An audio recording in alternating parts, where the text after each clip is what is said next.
Hello दोस्तों, मैं आप सभी का मित्र कुमार गौतम आपके अपने channel SP with legal knowledge परिवार पर सभी का स्वागत करता हूं। आज हम बात करने जा रहे हैं मुस्लिम विधि। मुस्लिम विधि यह कहती है कि मुस्लिम महिलाओं पर होने वाले अत्याचारों को कम करने के लिए इस विधि में कुछ ऐसे प्रावधान किए गए हैं जिनसे मुस्लिम महिलाओं पर होने वाले अत्याचारों को कम किया जा सकता है।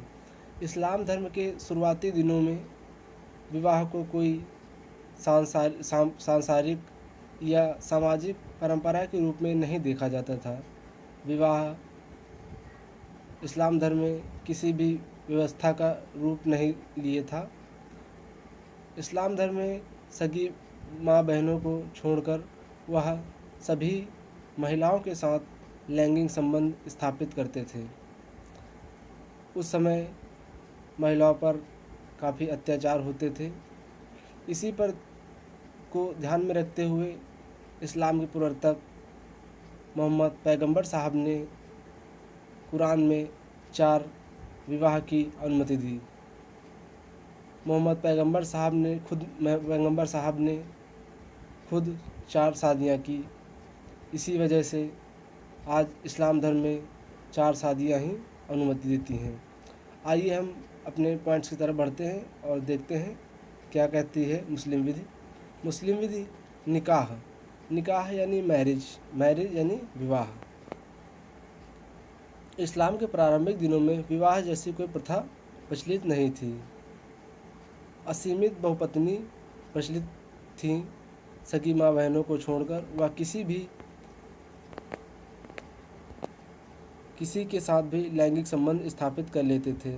इस्लाम से इन सभी बुराइयों को दूर करने के लिए कुरान में 4 पत्नियों की प्रथा प्रचलन में लाया गया। मोहम्मद पैगंबर साहब ने खुद 4 शादियाँ की। निकाह की परिभाषा मुस्लिमों में विवाह शुद्ध रूप से एक संविदा है। यह कोई संस्कार नहीं है। न्यायाधीश महमूद के द्वारा यह कहा गया है। विधि शब्दावली में निकाह एक ऐसी संविदा का बोध होता है जो संतान उत्पत्ति को वैधानिकता प्रदान करने के लिए की जाती है। ये दाहे का कथन है। मुस्लिम विवाह को संविदा के रूप में क्यों माना जाता है, इन पर कुछ तथ्य और कुछ पॉइंट्स ऐसे हैं। इसी वजह से मुस्लिम विधि को यानी मुस्लिम विवाह को एक संविदा के रूप में देखा जाता है। जो तत्व हमारे कॉन्ट्रैक्ट एक्ट और संविदा में देखे जाते हैं वही तत्व मुस्लिम विवाह के में भी देखे जाते हैं। आइए हम उन तथ्यों को देखते हैं। सक्षम पक्षकार। कॉन्ट्रैक्ट एक्ट में भी 2 सक्षम पक्षकारों के बीच ही संविदा का करार हो सकता है और मुस्लिम विधि में भी यह बताया गया है कि 2 सक्षम पक्षकारों के मध्य ही संविदा या निकाह हो सकता है। स्वतंत्र सहमति। संविदा में भी यह बताया गया है कि जब 2 पक्षकार स्वतंत्र सहमति के द्वारा अपनी सहमति व्यक्त करते हैं तभी संविदा को पूर्ण माना जाता है और यही मुस्लिम विधि भी कहती है। प्रतिफल। संविदा के दौरान जब एक पक्षकार दूसरे पक्षकार के साथ संविदा करता है तो उस पर एक प्रकार का प्रतिफल लगता है जो कि एक पक्षकार दूसरे पक्षकार को देता है। मुस्लिम विधि में भी यही बताया गया है। पारस्परिक आभार।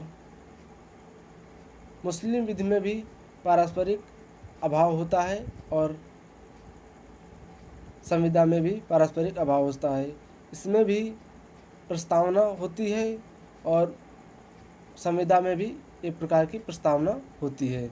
विवाह भंग की स्थिति में पक्षकारों के अधिकार एवं कर्तव्य का विनिमयन। जब संविदा का भंग होती है तो एक पक्षकार दूसरे पक्षकार के प्रति उसके हानि और लाभ के लिए उत्तरदायी होता है। औपचारिकताएं। जब मुस्लिम विधि में भी यही बताया गया है और कॉन्ट्रैक्ट लॉ भी हमारा यही कहता है, जब 2 व्यक्तियों के बीच में संविदा भंग होती है तो उन दोनों की औपचारिकता बनती है, लाभ और हानि दोनों की। मुस्लिम विवाह संविधिक है किंतु साथ ही साथ सामाजिक व धार्मिक भी है। इसके कुछ तथ्य भी हैं जो यह बताते हैं कि मुस्लिम विवाह केवल सांविधिक विवाह न होकर के सामाजिक विवाह भी है। निकाह के लिए प्रतिफल अवश्य है, प्रतिफल नियत भी नहीं है। मेहर प्रेम, स्नेह व सम्मान का प्रतीक है। यह दूर दिनों में काम आने वाला एक प्रकार का धन है। जब महिला को तलाक दिया जाता है तब निकाह के दौरान दिया गया मेहर उसकी गुजारे के रूप में काम आता है। मुस्लिम पुरुषों के समय में एक समय में 4 निकाह कर सकते हैं और महिला एक बार में एक ही पुरुष के साथ निकाह कर सकती है।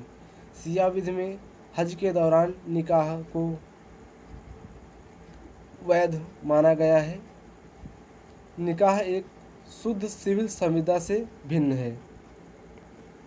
विधिमान ने विवाह के आवश्यक तत्व। विवाह के दोनों पक्षकार सक्षम होने चाहिए, तभी एक विवाह और निकाह विधिमान माना जाएगा। नंबर 2, पक्षकारों की स्वतंत्र सहमति होनी आवश्यक है। नंबर 3, विवाह की औपचारिकता की संतुष्टि होनी आवश्यक है। नंबर 4, दोनों पक्षकारों के मध्य प्रतिसिद्धि संबंध नहीं होने चाहिए। प्रतिसिद्धि संबंध का अर्थात मतलब है कि किसी भी प्रकार का सगे का कोई भी प्रकार का संबंध नहीं होना चाहिए। सक्षम पक्षकार का मतलब है कि यौना अवस्था की आयु प्राप्त हो चुकी है, वह स्वच्छ हो और दोनों पक्षकार मुस्लिम हों। यौनावस्था की स्थिति अभिभावक की वरीयता क्रम के अनुसार होती है। पिता नंबर 1 पर पिता अभिभावक के रूप में वरीयता प्राप्त करता है। नंबर 2 पे पितामह यानी दादा। नंबर 3 पे भाई या पितृकुल के अन्य सदस्य। नंबर 4 पे माता को अभिभावक के रूप में अधिकार प्राप्त है। नंबर 5 मामा या मातृकुल के सदस्यों को। किन आधारों पर निकाह शून्य माना जाएगा? यदि किन्हीं 2 पक्षकारों के बीच रक्त संबंध स्थापित है या रक्त संबंध है तो उस प्रकार के विवाह को शून्य माना जाएगा। निकटता, यदि 2 पक्षकारों के बीच संबंधों में अधिक निकटता होने के कारण भी विवाह को शून्य घोषित किया जाएगा। धात्रेय यानी एक ही माँ से उत्पन्न संतानें धात्रेय के संबंध में आएंगी। निकाह के बाद किन आधारों पर निकाह शून्य होगा? विधि विरुद्ध संयोजन, 5वां विवाह, अमुस्लिम से विवाह, साक्षियों की अनुपस्थिति। यदि साक्षी अनुपस्थित हैं तो विवाह को शून्य माना जाएगा। इद्दत के दौरान किया गया विवाह, यदि किसी महिला का पति या उसका शौहर मर जाता है और इद्दत काल ख़त्म होने के दौरान या ख़त्म होने से पहले ही यदि उस महिला के साथ निकाह किया जाता है तो वह निकाह शून्य घोषित माना जाएगा।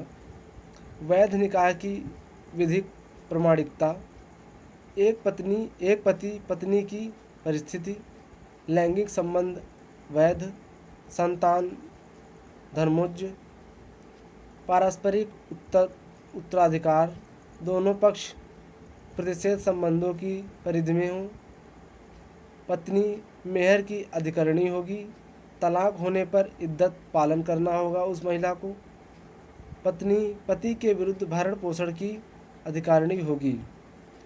ख्यार उल बुजुग यानी यौना अवस्था का विकल्प, 15 वर्ष की आयु यौना अवस्था की मानी जाती है। बालक और बालिका की आयु 15 वर्ष निर्विवादित है परंतु मानी जाती है। मुस्लिम विवाह विच्छेद अधिनियम 1939 के बाद से बालिकाओं की यौनावस्था की आयु बढ़ाकर 18 वर्ष कर दी गई है। मेहर क्या होता है, हम आइए जानते हैं। मेहर वर द्वारा दी गई वह धनराशि या संपत्ति होती है जो विवाह के फलस्वरूप पति द्वारा पत्नी को प्रतिफल के रूप में या स्नेह प्रेम के रूप में दिया जाता है। मेहर की परिभाषा अब्दुल कादिर बनाम समीला 1886 इलाहाबाद के वाद में मेहर को परिभाषित किया गया। मेहर वह धनराशि है जिसे पति विवाह के प्रतिफल स्वरूप पत्नी को देते हैं या हस्तांतरित करते हैं या देने का वचन करते हैं। जहाँ मेहर स्पष्टता निश्चित नहीं होती है, वहाँ भी विधि विवाह के अनिवार्य परिणाम के रूप में पत्नी को मेहर का अधिकार प्रदान करती है। यह कहते हैं न्यायमूर्ति महमूद साहब। मेहर दो प्रकार के होते हैं, मेहर ए मिस्ल, मेहर ए मुसम्मा।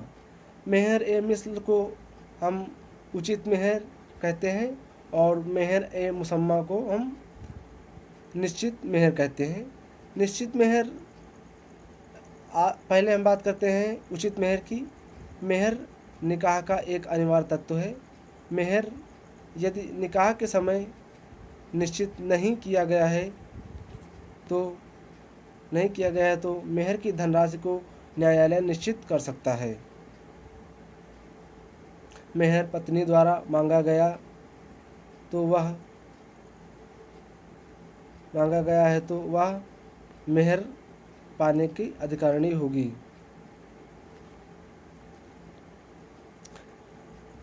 उचित मेहर निर्धार की कुछ बातें। पति ही मेहर का उत्तरदायी होगा। पत्नी व सौंदर्य, उसके निजी गुण, योग्यता, क्षमता तथा पारिवारिक पृष्ठभूमि के आधार पर मेहर की निश्चितता को माना जाएगा। पिता का सामाजिक स्तर मेहर के दौरान देखा जाएगा। पितृकुल में मेहर राशि के उदाहरण या पितृकुल में प्राप्त प्रचलित प्रथाओं के बारे में मेहर को माना जाएगा। आइए हम बात करते हैं निश्चित मेहर की। निश्चित मेहर दो प्रकार के होते हैं। निश्चित मेहर में आ जाता है एक मुअज्जल और मुअज्जल। मुअज्जल मतलब तत्काल देय मेहर और मुअज्जल मतलब स्थगित मेहर। तत्काल देय मेहर निकाह के समय में ही इस मेहर को निश्चित कर लिया जाता है। निश्चित मेहर में संरक्षक की भूमिका नहीं होती है। उस मेहर को देने का अधिकारी पति होता है।